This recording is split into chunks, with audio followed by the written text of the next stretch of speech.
Thank you, Madam Speaker. I move that the Gene Technology Bill be now read a first time. I nominate the Health Committee to consider the bill. Madam Speaker, what a great day for science.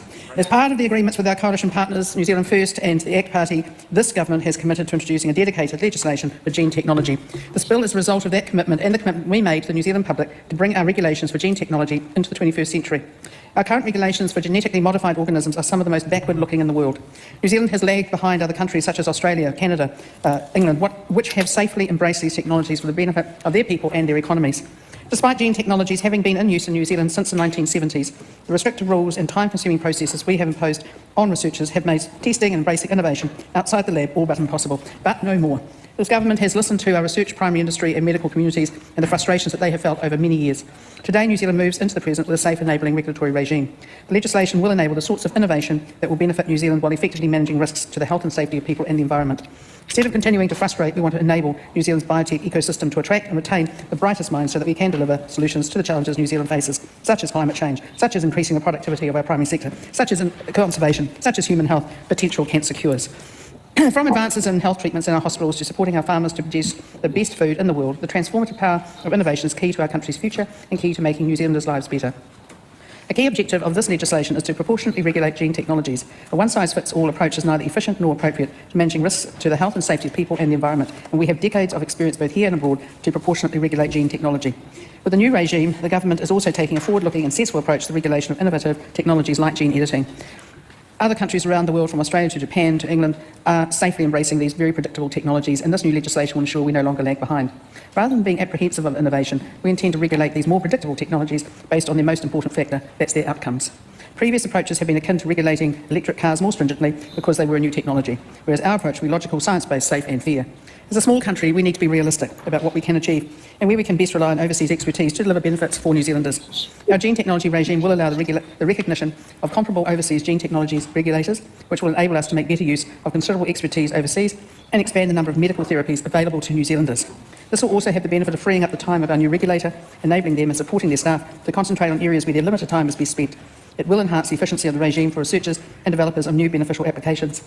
This government is committed to creating a new regime that provides both transparent and understandable decisions from the new gene technology regulator and enables participation under a number of application types so that the public can provide input.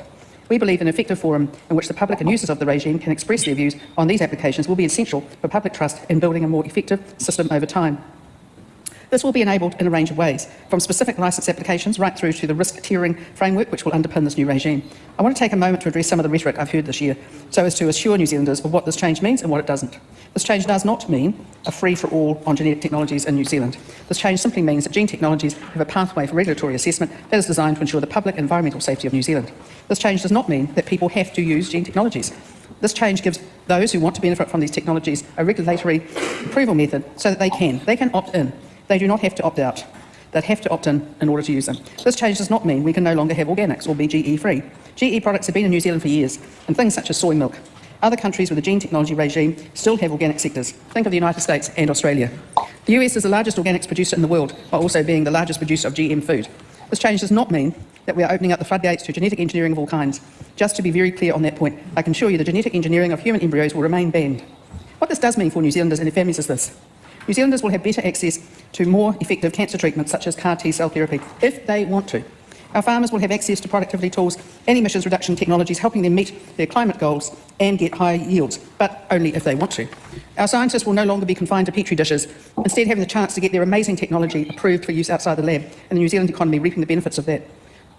Think genetically edited apples that take 1 year to grow, fruit and produce, rather than the 5 to 7 years of other apples. Think how useful that would have been after Cyclone Gabrielle decimated so much of the Hawke's Bay horticulture. And I've seen this in one of our labs, in the CRI, already being done here, but they can't take it out the lab. We already have the science to do all of this, and these are the productivity tools. If we use them, they will save family businesses, and they will save livelihoods. This is a wonderful day for science, and I encourage all New Zealanders to engage in what gene technology can do for them. I would like to thank all the members and staff from around the House who have engaged with myself and my office on these changes. As this bill progresses through the parliamentary process, I encourage all parties not to lose sight of the real aims of this new legislation. Increased productivity isn't just a number on a spreadsheet. It means more income for our hard-working farmers, horticulturalists, and support for our rural and provincial communities. Greater innovation isn't just another publication in a science journal.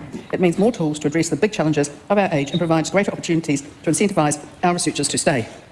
A defining moment was the invention of the ability to precisely edit individual genes. The CRISPR process was announced in 2012 and it won the Nobel Prize for Chemistry in 2020. That changed everything because it means that we're not splicing together genes from different species, but we're editing existing genes. And more medical therapies aren't just a nice to have. It means more effective and safe cancer treatments, and it means greater hope and quality of life for patients and their families. I would also like to thank the staff at MB for all the hard work they've been doing, and also my own staff who have worked so hard to bring this to the House. Madam Speaker, I commend this bill to the House.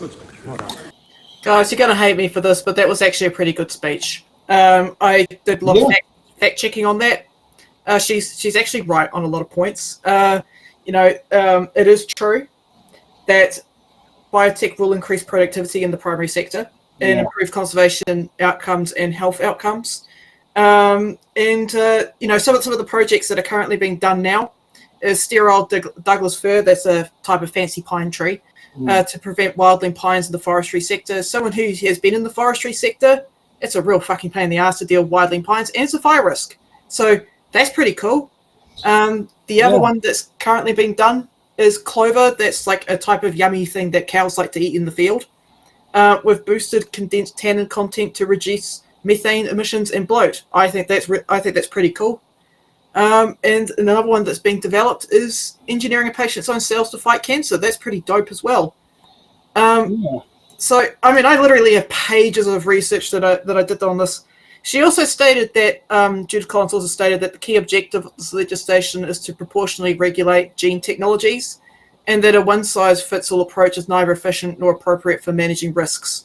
I agree with this. So, according to MB, HSNO has had a chilling effect on research, development, and application of gene tech because it is not risk proportionate in its outcomes or its requirements of applicants, and it is out of date and its settings do not reflect current GM techniques. So that's what she was saying before with CRISPR back in 2012.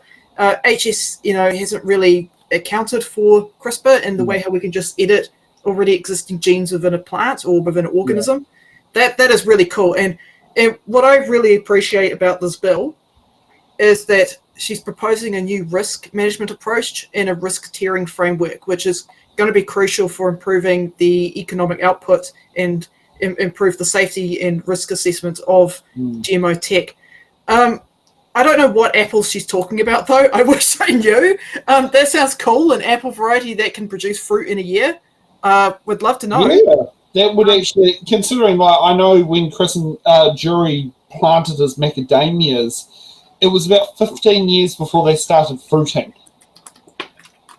Yep. You know, it was a very long-term investment. And I mean, the good thing is he is still on the family farm that he grew up on, and yeah, it's but you know, these are interesting things. I doubt that Chris would actually touch much of the stuff because he's like organic and all that. Yeah. But and I will beside the point.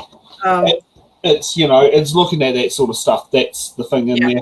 And yes, I would also agree. It was a very good speech. It was knowledgeable. You learned something from it.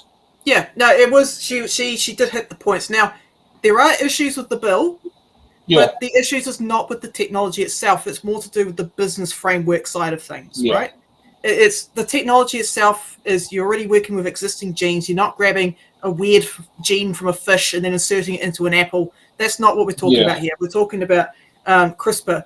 Where we're talking about. And I will say with that, it goes to the fact to show that Judith is a very experienced politician, a very experienced minister. Yeah, she's done her homework. Yeah. You know, which is, you know, so people could actually learn